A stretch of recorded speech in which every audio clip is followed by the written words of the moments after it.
भाइयों नमस्कार। मेरा नाम है रूपेश शर्मा और मैं एक सिविल इंजीनियर हूँ।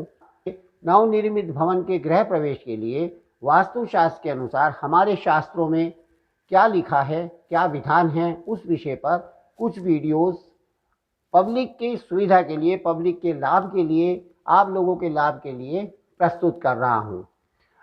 इस विषय पे आज हम यह बताएंगे कि हमारे गृह प्रवेश कितने प्रकार के होते हैं और हमें वो गृह प्रवेश करने के लिए क्या क्या नियम और क्या क्या सावधानियां रखनी हैं।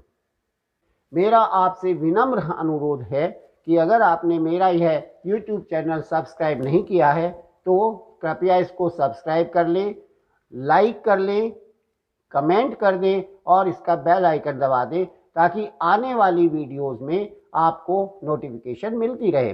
दूसरी बात, आज हम इस विषय पर चर्चा करेंगे कि हमारे नवनिर्मित भवन के गृह प्रवेश क्या होते हैं, कैसे होते हैं और कितने प्रकार के होते हैं।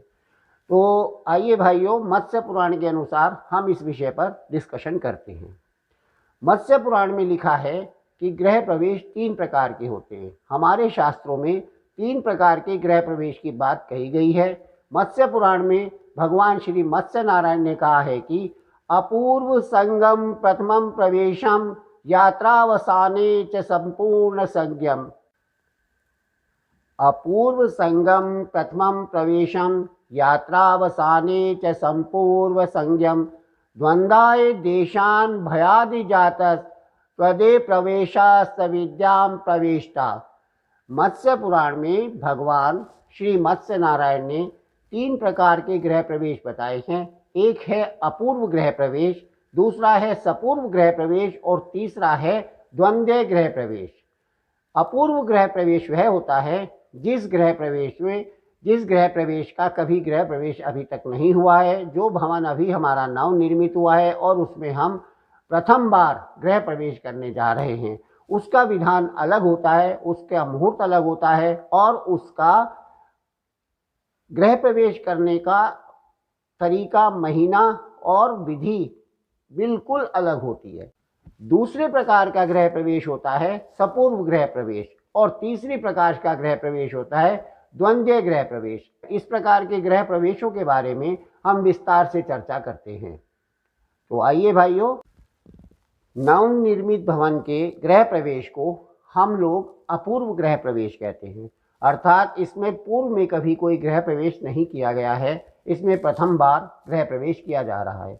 लंबी यात्रा के बाद अगर हम लोग कहीं लंबी यात्रा पर जाते हैं और वहाँ से वापस आते हैं, जब अपने घर में लौटकर वापस आते हैं तब उसको सपूर्व गृह प्रवेश कहा जाता है। लंबी यात्रा के बाद या अपने भवन में मरम्मत करने हेतु कोई अपने घर से किसी दूसरे घर में या किसी बराबर वाले घर में, अपने मित्र के घर में, अपने पड़ोसी के घर में, अपने भाई बंधु के घर में रहने चला जाता है और जब मरम्मत संपूर्ण हो जाती है उसके बाद में जब वो पुनः अपने घर में आता है तब भी उसमें गृह प्रवेश का विधान किया जाता है, जिसको हम सपूर्व गृह प्रवेश कहते हैं। वो गृह प्रवेश करना अति आवश्यक हो जाता है। इसको भी गृह प्रवेश की कैटेगरी में माना गया है, बल्कि इसको अधिक विधि विधान से किया जाता है। इस गृह प्रवेश को अधिक विधि विधान से किया जाता है क्योंकि लेबर के लोग आते हैं, कोई कैसा होता है, कोई कैसा होता है, वहाँ पर नेगेटिविटी, नकारात्मकता घर में फैल जाती है। पुराणों में ये बड़ी अद्भुत बात कही गई है कि वधू प्रवेशो न दिवा प्रशस्ता, राजा प्रवेशो न निशि प्रशस्ता, दिवा च रात्रो च ग्रह प्रवेशा, सकीर्ति दशस्त्र विधि प्रवेशा।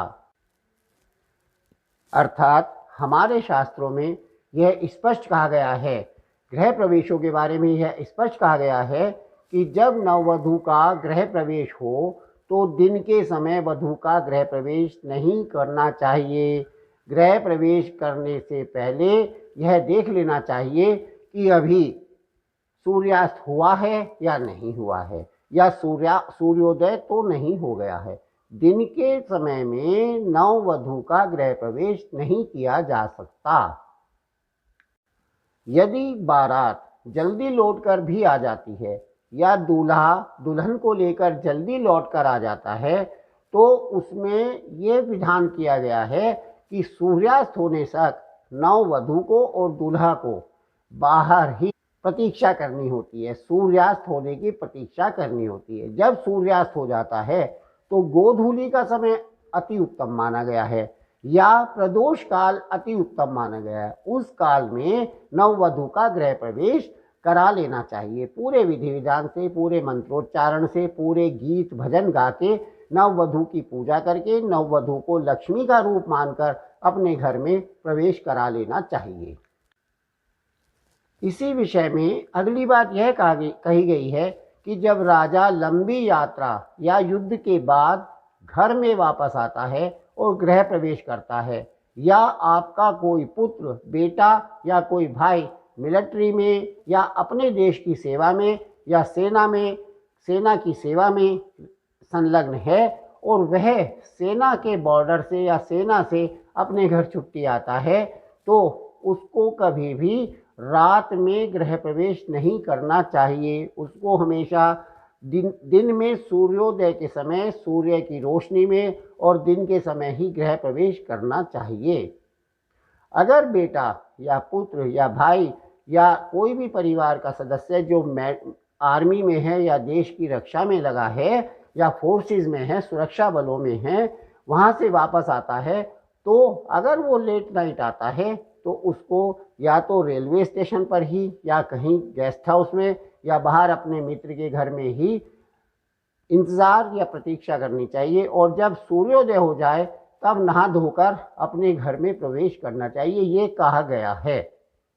इसी प्रकार ये कहा गया है कि अगर घर का कोई सदस्य या घर का कोई भी मेंबर हॉस्पिटल में एडमिट है और लंबी बीमारी के बाद वो छुट्टी होकर घर वापस आ रहा है, तो उसको 9वें दिन उसकी अगर छुट्टी हो रही है तो या तो हॉस्पिटल से 9वें दिन छुट्टी ना कराई जाए, या तो 8वें दिन कराई जाए, या फिर 10वें दिन कराई जाए। अगर 9वें दिन छुट्टी हो रही है तो उसको 9वें दिन अपने घर में प्रवेश नहीं करना चाहिए।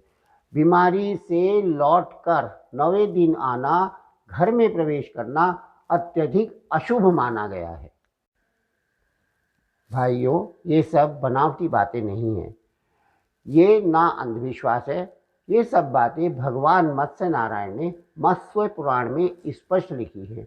आगे कहा गया है कि आपका पति व्यापारी है, आपका बेटा व्यापारी है, घर का हेड व्यापारी है और व्यापार करके धन अर्जित करके धन कमा के घर वापस लौट रहे हैं, तो उनके लिए दिन या रात का कोई बंधन नहीं है। उनको किसी भी समय, दिन में हो या रात में हो, जब भी वो घर आए ससम्मान स्वागत करके गृह प्रवेश करा लेना चाहिए। इससे उनके घर की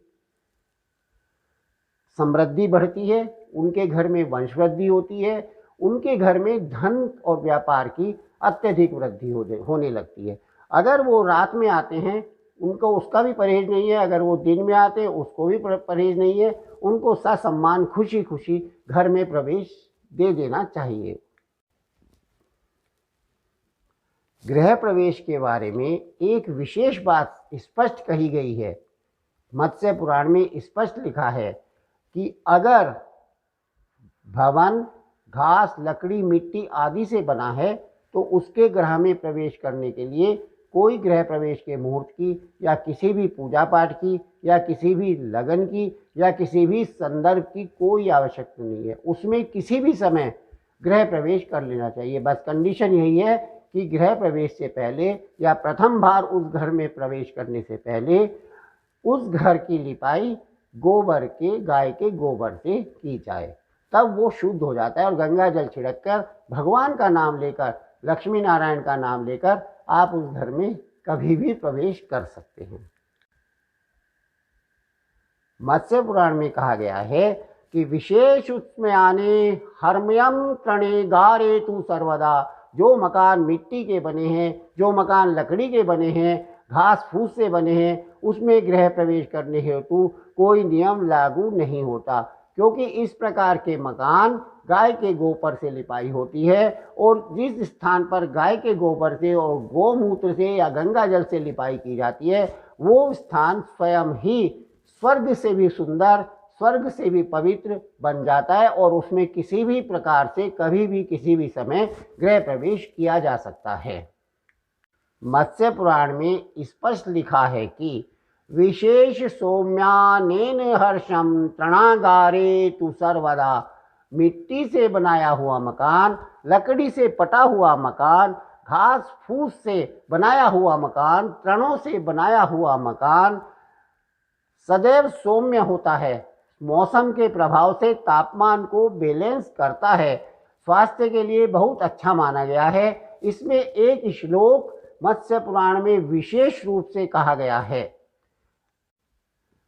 ग्रह प्रवेशो मृगनेत्र पुष्पे चित्राधनिष्ठो त्रिवार रुक्षे स्वास्थ्य स्वनि भूप भरो दिशुभो रिक्तारवि भूमि पूजनः। स्पष्ट कहा गया है कि रविवार और मंगलवार को ना भूमि पूजन कीजिए ना गृह प्रवेश कीजिए। तो इस प्रकार अगर आपने अपने गृह प्रवेश को नियमानुसार या शास्त्रों में बताए अनुसार किया है तो वह गृह प्रवेश, वह ग्रह, वह भवन, वह जहां आपने गृह प्रवेश किया है आपके लिए, आपके परिवार के लिए सदैव समृद्धि कारक रहेगा। स्पष्ट कहा गया है कि रविवार और मंगलवार को ना भूमि पूजन कीजिए ना गृह प्रवेश कीजिए। तो इस प्रकार अगर आपने अपने गृह प्रवेश को नियमानुसार या शास्त्रों में बताए अनुसार किया है तो वह गृह प्रवेश, वह ग्रह, वह भवन, वह जहां आपने गृह प्रवेश किया है आपके लिए, आपके परिवार के लिए सदैव समृद्धि कारक रहेगा। उस घर में सदैव लाभ होगा, उस घर में सदैव वंश वृद्धि होगी, उस घर में सदैव समृद्धि और धन धान्य से वह परिवार परिपूर्ण रहेगा, वह घर परिपूर्ण रहेगा। अतः भाइयों, जो हमारे शास्त्रों में कहा गया है हमें किसी भी किंवदंतियों पर नहीं जाना चाहिए। जो शास्त्रों में कहा गया है, मैंने जितनी बातें कही हैं मत्स्य पुराण के अनुसार कही हैं, मत्स्य पुराण का अध्ययन करने के बाद कही हैं। मत्स्य पुराण में स्पष्ट ये सारे श्लोक लिखे हैं जिनका भावार्थ यहाँ बैठा है। तो आप उसी के अनुसार कार्य करें और सदैव सुख समृद्धि रहें। प्रिय भाइयों, अगर आपने मेरे इस चैनल को सब्सक्राइब नहीं किया है तो मेरे इस चैनल को सब्सक्राइब कर लीजिए, लाइक कर लीजिए, शेयर भी कर दीजिए और इसका बेल आइकन दबा दीजिए ताकि आने वाले नए वीडियो का नोटिफिकेशन आपको समय से मिल जाए।